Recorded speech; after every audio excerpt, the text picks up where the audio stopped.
Hello, my name is Gabe Fryling, and today I'm be covering nostalgia and throwbacks in marketing. So, kind of quick little agenda I'm going to go over what is marketing and throwback marketing. Is there any differences than nostalgia marketing at all? Which I believe there's not. They're the same thing. How is throwback marketing relevant to marketing in general? Some of the numbers of nostalgia in marketing and success it's seen in different industries. Some examples of throwback marketing and how I expect the future of throwback marketing to go. So, kind of quick little hit on why I chose throwback marketing. First off, it's very popular in pop culture. I enjoy seeing, having access to some of these older products and designs, especially in relation to my parents, some of the products that they saw when they were my age and how they're popular today. And lastly, I really enjoy the color scheme. Some of these products that from the past, the colors are more vibrant. Some of the products today are more dull. So I really enjoy the different color schemes of throwback products. So, first off, how are throwbacks relevant to marketing? Well, simply, the goal of marketing is to deliver value to customers and generate profitable relationships. And if you want to deliver value, the value is found often in the product itself. And in throwback marketing, they derive that value from the emotional appeal that consumers have to the product. So, one thing about throwbacks is they can touch into a person's emotions, something many marketers struggle to do. These products often already have an emotional appeal towards an audience, or they can create an emotional appeal with just how they've been utilized in the past.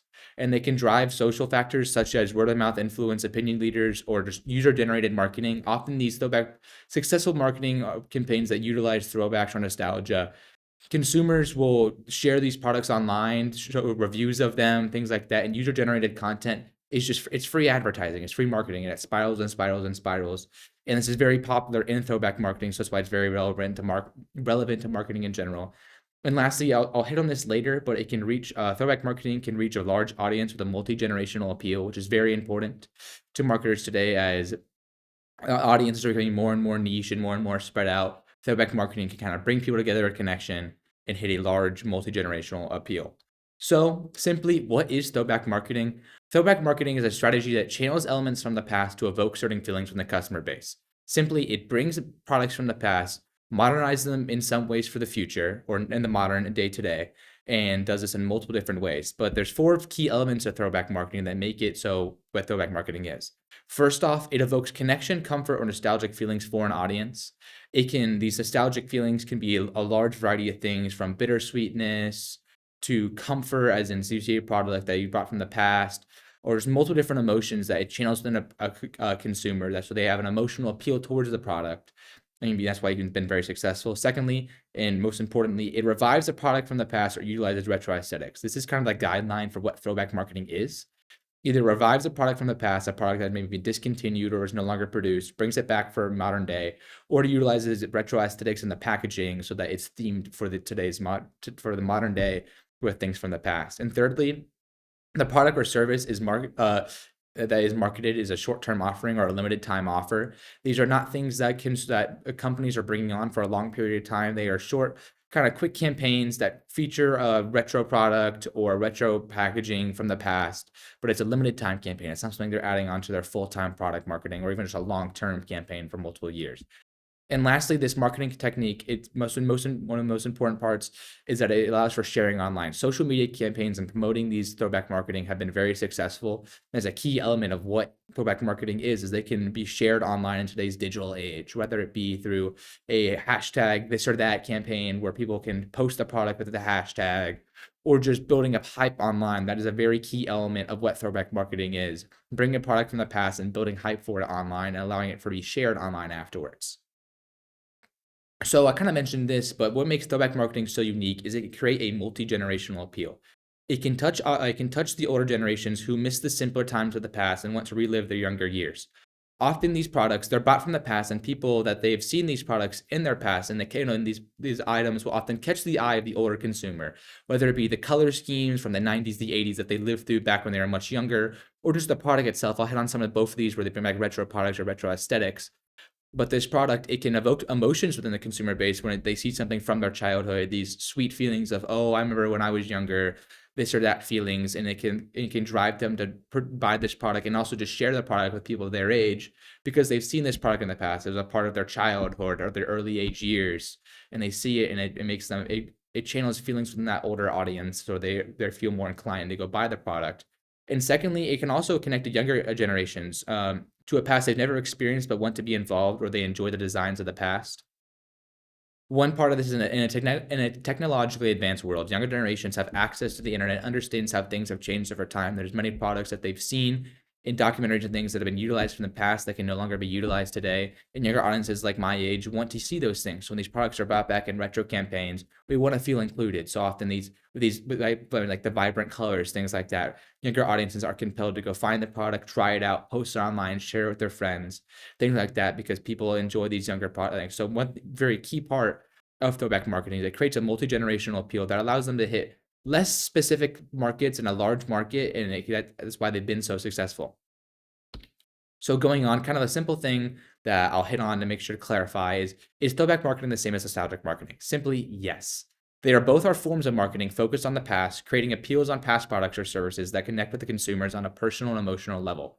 Nostalgic marketing is a more of a formal term. It's more of a nostalgia itself is some of the emotion that throwback marketing channels, because throwback marketing is a more informal term. But I believe they're the same thing, and I'll use them intertwined in these next couple parts of the presentation. So kind of some of the numbers behind nostalgic marketing. So according to marketing agency Arma and Elma, in a study based upon packaging, a brand saw a 16% increase in sales when they use nostalgic packaging. So they're utilizing themes or colors or certain things from the past in their packaging. They're seeing a significant increase in sales. And also the marketing agency found that 75% of consumers are more likely to buy from an advertisement that channels nostalgia in the audience. So every 3 and every 4 consumers are more willing to buy from an advertisement that channels nostalgia. That's a very high rate, and that's why nostalgia marketing has been so successful, because consumers have shown that when they have these feelings of nostalgia channeled within them from an advertisement or from a marketing campaign, they're more willing to buy the product. But also on the money side, studies from the Journal of Consumer and Research found that consumers are more willing to pay 10 to 15% more for their products that evoke nostalgia. And they also found that nostalgia in general often encourages consumers to part with their money. So not only are consumers more willing to just buy a product that channels nostalgia, they're more willing to spend more on the product. So that is a win-win for any firm that wants to channel nostalgia or create a throwback campaign, because not only they show that consumers are more willing to buy their product, but spend more. So sometimes these products can be put up at a higher rate just because consumers have shown they're more willing to buy the product at a higher price. Kind of a little simple little graph that shows different industries where nostalgia has been used. It's definitely very popular in baby products, home furnishings, retail, and food. And I'll hit on retail and food. Here are these next couple examples of where nostalgia has been used. But first, I'll hit a very current usage of throwback marketing, which is Stranger Things. Stranger Things has become very popular in pop culture with its 1980s theme and produced on Netflix. And there's a new season coming out here in just a week and a half. And many big brands have taken advantage of this, creating partnered campaigns that feature retro aesthetics or even just bringing back older products. First off, Gatorade, they did a mix of both. They re-released its citrus cooler flavor from the 1980s for this year, for the season release that's coming out here in a week and a half. So this Gatorade cooler, the citrus cooler flavor, was a flavor from the 1980s that was often marketed with Michael Jordan during those years when he was the Gatorade athlete of the 1980s and early 1990s. And they discontinued this flavor in the early 2000s, but they brought it back for the Stranger Things season because it's themed around the same time period. And other companies have done this. Burger King, they partnered with Stranger Things to release a partnered burger with packaging from the 80s. So you can see in the advertisement the white and orange and red. That is a older packaging from the 1980s, and they brought that back for this partnered burger or meal for that is themed alongside Stranger Things, and it's just time for it takes place. In Coke, also, this is from a past season in 2019. They released a limited amount of the new Coke design, because new Coke was a campaign that Coke did in the 1990s that unsuccessfully failed very quickly. They tried to change up the flavoring of the Coke with the new Coke branding, and it failed very badly. But for the season that was based upon that same time period, they released a limited edition amount of the new Coke cans with a retro aesthetic, and they became very popular. They were seen as a collector's item, which is a big part of throwback marketing that I'll hit on here in just a couple minutes. But the retro design of the new Coke with a limited time offering was very popular. And lastly, Chips Ahoy. They created packaging featuring its logo from the 1980s for this year's Stranger Things. You can see the Chips Ahoy logo. That's our logo from the 1980s. Just another example of companies taking advantage of something popular in pop culture and releasing throwback marketing with the older designs, or even just the older product with the citrus cooler. Another use of throwback designs is cereals. General Mills has done this multiple times. In 2010, They partnered with Target to release vintage boxes of their Big G cereals or the most popular cereals. One of these example is Lucky Charms. As you can see, that is a design from the 1950s of the leprechaun from Lucky Charms. And this was very popular. A lot of these items, not only was the cereal the item, but it became a collector's item for many people. They went and bought all the collection of all these boxes because they wanted to keep them as collector's items because there's a limited time offer only at Target of these vintage designs, these throwback designs. A lot of these people, they grew up seeing the designs in their younger years and they want to collect them and hold on to them. And they did this again in 2013 when they released vintage packaging for its Count Chocolate and Frankenberry cereals, which is another example of them bringing back designs from the past in their cereals because they were bringing back multiple characters within the whole Count Chocula audience of cereals, the whole Halloween themed cereals. So they decided to release some vintage designs for Count Chocula and Frankenberry, as you can see on screen. And they're very popular. Another thing where people were buying them, not just for the product itself, but because the feelings it evoked, and they became a collector's item because something they saw in their younger years. And they were very popular. Another very popular one that was very recent is McDonald's. A couple years ago, they bought back Grimace. Grimace was a character that they utilized in the 1990s and early 2000s throughout their marketing campaign as their McDonald's Friends campaign. And then all of a sudden, as they kind of shifted strategies, Grimace kind of was not utilized as much up until 2023, where they brought them back for his 52nd birthday for the Grimace meal. And what they did is they reintroduced this character from the early 2000s, a nostalgia campaign that the packaging was themed a little bit back from when Grimace was more popular. The advertisements they put out online were themed with the early 2000s McDonald's, and they were very popular. The Grimace meal itself had a lot of social sharing online. People were recording videos, giving reviews of the Grimace shake and the Grimace meal, and they also saw very high performance. This promotion saw McDonald's outperform what they expected in its second and third quarters where this promotion was running, having over 11% sales increase during both these two quarters. So this nostalgic campaign where they brought back a character from the past that fans had not seen in almost 20 years, it was very popular, and McDonald's saw a lot of different good things come from this campaign. And lastly, a throwback campaign that's going on right now is Taco Bell's Decades or Y2K menu. This is a menu that features not only just packaging from the early 2000s of Taco Bell, but also multiple products that they discontinued from that time frame. They brought back multiple different products that fans have not seen in multiple different years, and the bringing back of these nostalgic throwback products for a short-term offering has been very successful. They've seen people come back and do reviews of the Y2K menu, and they've also released kind of partner cups from each of the time periods that make from Taco Bell in the 1990s, 1980s, 1970s, 60s, and 50s. And it's early to see some of the numbers behind this, like McDonald's, but it's been another example where they're bringing back throwback products from the past, and they've been very popular with the vibrant designs of the early 2000s, along with the retro products itself.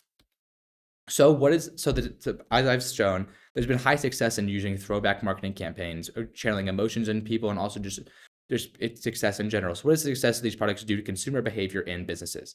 On the consumer side, consumers are more willing to purchase these products as they already have some value to them, whether it be they've utilized it in the past, they see it online, and it's shown that consumer willingness to pay has been increased. Consumers are more likely to share these nostalgic products online, and consumers are becoming more compassionate for brands. When they bring back these products that have an emotional appeal to them, consumer brand loyalty is going up because they start to feel these brands care for them, and more like that. And also on the business side, businesses are opting into more limited edition campaigns with nostalgic or retro products that boost short-term sales. Businesses are showing that they're opting into more limited edition campaigns utilizing retro products instead of a long-term campaign that's more costly, and they have to do more research in creating a new product when they can just bring back a product from the past and modernize it for today's time period. And businesses have shown that they can drive more attention online with social media campaigns where they build up the hype for these products. They utilize retro aesthetics to build up the hype online with social sharing, user-generated content, word-of-mouth influence, opinion leaders, all these different things. And it's shown that businesses are more willing to do that. So some of the benefits and challenges of utilizing a throwback marketing campaign. Some of the simple benefits: a successful campaign can increase short-term sales, as shown in McDonald's case. When they utilized a nostalgia campaign, their short-term sales went up a lot. And also R&D is not as much that is more necessary during these throwback campaigns. The product itself is already there. The company has used it. They don't have to redesign a whole product as much. They might have to redesign it a little bit of parts of it to make it more modern. When you're bringing back a retro aesthetic such as packaging, or bringing back a retro product such as the Gatorade Citrus Cooler, not as much research and design needs to be done. They only need to redevelop it for today's modern day. And also, there's already a market for these nostalgic products. As I've touched on, that with the emotional appeal, many of these consumers have already seen these products in the past, utilized them. So when they bring it back, the market's already there. It catches their eye. They're like, oh, I haven't seen this in so long. Let me buy this. So it's been very popular in marketing with people bringing back products. But there's some challenges as well. These popular nostalgic limited time offerings can drive attention away from a company's actual permanent offerings. So these short term campaigns can become so popular to the fact where consumers are forgetting about the business itself. And throwback products can also sometimes carry negative narratives. Companies can forget about the narratives attached to these past generations, past times, and they can create problems for a company. In these campaigns, they're short lived. They're not sustainable for long term goals, and not all revived products do well. A successful campaign needs to utilize the four elements from above that I discussed earlier, and so then to be successful. So lastly, where do I see throwback marketing go in the future? I think it's something that's going to be used throughout time. I do think that throughout time, it's something where a company can bring back a product from the past or redesign a packaging and a short-term offering for the past. It'll be very successful. It'll be interesting to see here 20 to 30 years down the line where companies bring back a product from the past and redesign it for the future. But I do think throwback marketing will be something that can be used throughout time as people enjoy the feelings of nostalgia and seeing things from the past reintroduced. And it'll be something very successful throughout time. Here's some of the links I used, and thank you for watching my presentation.